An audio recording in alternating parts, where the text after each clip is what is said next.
Greetings everyone, Ben here from TheVirtualEconomist, and welcome to a little bit of a different video. About 1 year ago today, I uploaded a video titled, Is It a Scam? This video basically took a satirical and informative look at what I believed should and should not be classified as scams. Essentially, in this video, I just went over many different types of trades, and then gave my reasoning as to whether I thought they were scams or not. However, there was one classification that seemed to elicit a response that I just wasn't predicting. You see, I explicitly classified sharking as a type of scam. When I uploaded the video, I didn't really think there was any controversy surrounding it. However, pretty quickly, I received a number of comments arguing exactly this, that sharking was not necessarily scamming, and that I should not have classified it as I did. At the time, I didn't really think too much of it. I responded to a few of these comments, but I ultimately let the issue rest for the time being. However, it seems like recently this question continues to come up again and again and again, whether it be in the comment section of other videos, of price suggestions, or on the backpack.tf forums. So this got me thinking, did I really classify sharking correctly? Now, there's actually a lot to think about here. Depending on the context, definitions, and types of traders, I could really see many arguments for and against this. Nonetheless, I'm just going to get this out of the way. I believe I did classify sharking correctly. I still stand by what I said almost a year ago today, and I truly believe that all sharking is in fact scamming. However, because I know the opinions are split, I wanted to make this video to give my full reasoning behind this mindset and to explain exactly where I'm coming from when I make this bold claim. Alright, so let's get right on into the video. First things first, I think it is important for me to give my definitions of sharking and scamming. It might not seem necessary at first, but I believe that a lot of this discussion winds up revolving heavily around what people perceive as the definitions of these two types of trades. Let's start with scamming. To me, a scam is when a trader uses an illegitimate method to steal items from another party. You can probably notice that this is a very broad definition. To me, as long as the items were taken from a user in an unethical manner, maybe by the means of a PayPal chargeback or by Steam market manipulation, I think that any value of item can be considered a scam. While I may roll my eyes if somebody loses a 2ref inventory to a fake middleman, I still think that they have a right to say that it was a scam. I think that the most important part of this definition, however, is actually the illegitimate method clause. To me, an illegitimate method is a tactic, usually beyond the scope of the normal trade window, used with malicious intent. By this definition, losing 3ref in a normal trade is not a scam, while losing your account to phishing certainly is. My definition of sharking is pretty straightforward. To me, sharking is when an experienced trader takes advantage of an inexperienced trader to get items for a fraction of their market price. I think that the first part of the definition is universally accepted as what defines a shark, but I didn't just add that second clause for no reason. To me, this is what separates sharking from making a bad trade, and it is what I was trying to get at in my original video. If somebody uses their experience to get a couple more ref in a key value trade, I really don't think anyone is going to go out of their way and call them a shark. Sure, they use their experience to help facilitate the trade, but after all, that's really just how you make profit. In my opinion, a trade has to be woefully imbalanced, with one party trading far under 50% of an item's value for it to be considered sharking. Alright, now that I've set the stage, let's get into my main argument. You see, when I compile all dissenting beliefs, the most reoccurring argument I seem to find is essentially this. Sharking is not scamming because both parties agreed to the trade.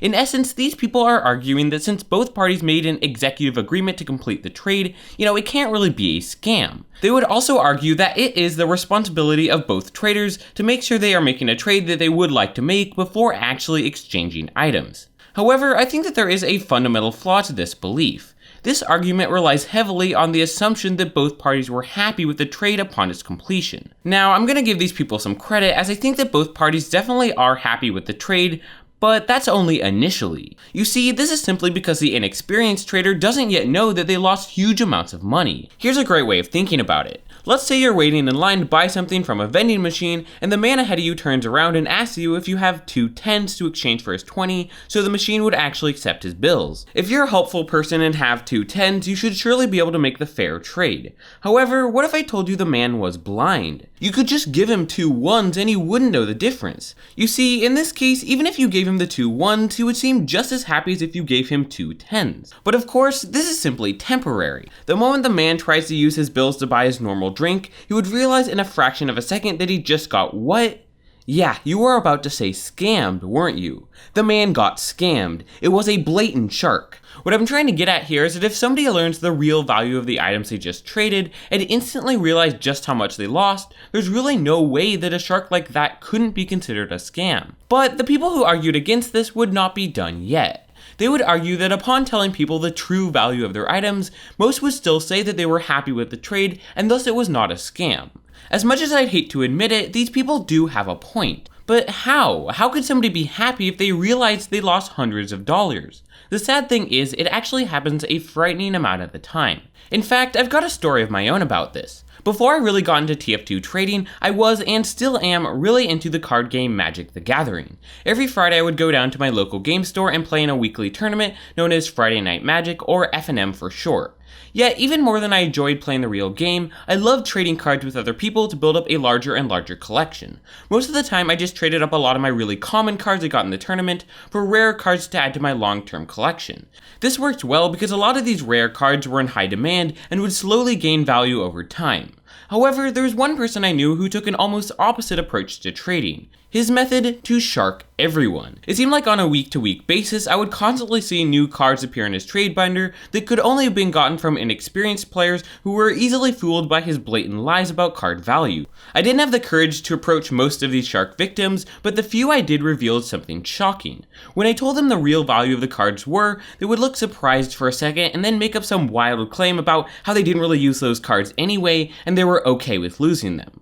But this doesn't make any sense. After all, if they traded one $20 card for two $3 cards, how could they be happy? If they had traded the card to literally anyone else, they could have gotten at least 3 times the amount they received. So why does this happen? As it turns out, I think the answer to this lies deep in the realm of social psychology. You see, when a shark victim realizes just how much money they've lost, they put their mind in a tricky situation. On one hand, they made the trade themselves. They clicked the green trade button and they confirmed it on the mobile authenticator. On the other hand, that trade lost them an insane amount of money. This puts them in a state of what is called cognitive dissonance. Their mind can't decipher these conflicting thoughts, as the victims don't want to admit that they themselves, out of all the people, were stupid enough to complete such a horribly unbalanced trade. Thus, they attempt to resolve the conflict in their mind. Since they can't take back the trade that they made, their only option is to convince themselves that the trade was actually good, so they don't live the rest of their day in deep depression. And that's exactly my point. You can't actually trust the sharks or the shark victims to tell you whether a trade was a scam or not. Like the blind man or the card store, more times than you might expect, they will simply tell you that they were both happy with the trade, and then the sharker can get off and brag about their incredible negotiating skills or some BS like that. The thing is, if you honestly go off my definition of a scam, I believe that no matter how much you might want to think of a shark as just getting some crazy insane deal, tricking somebody into completing a woefully unbalanced trade has to always and most certainly be a scam. From this, I want to draw my final conclusions. In my definition of a scam, I said that scamming occurs when a trader uses an illegitimate method, usually outside of the trade window, with malicious intent. But a keen observer might notice that sharking actually occurs within the trade window. In that sense, I think it's important to point out that I believe sharking is the scamming that occurs within the trade window. If you completed a trade in which the other party used their trading experience to trick you into giving them your items for a tiny fraction of the price, it would be a shark and thus a scam. But on the other hand, if you have a problem with any other trade that occurs within the trade window, it's probably just going to be a poor trade. If I had to sum up everything in one simple sentence, I would say this: all sharking is scamming, but not all scamming is sharking. Thanks for watching.